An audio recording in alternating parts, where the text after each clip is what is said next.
আমাদের সালাউদ্দিন ভাই যে কথা বলছেন, এখন বাস্তবতা হলো বক্তব্য আমরা সুন্দর সুন্দর দিব, আর ভিতরে যদি থাকে আমাদের অন্য কোনো চিন্তা, তাহলে সেখানে কিন্তু এদের সুন্দর হবে না, দেশ ধ্বংস হবে। যদি আমরা রাষ্ট্র পরিচালনার দায়িত্বে নিয়োজিত হতে পারি জনগণের সমর্থনে, মহান আল্লাহ রাব্বুল আলামিনের রহমতে, তাহলে আমরা প্রাথমিক পর্যায়ে ধর্ম ও নৈতিকতা বিষয়ে শিক্ষক নিয়োগের জন্য পদ সৃজন এবং নিয়োগের ব্যবস্থা নেব ইনশাআল্লাহ।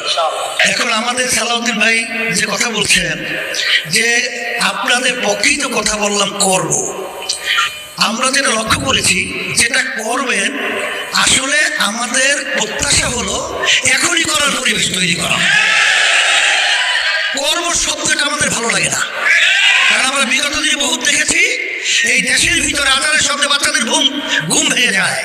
বাংলাদেশের রাজধানী ঢাকাকে বলা হয়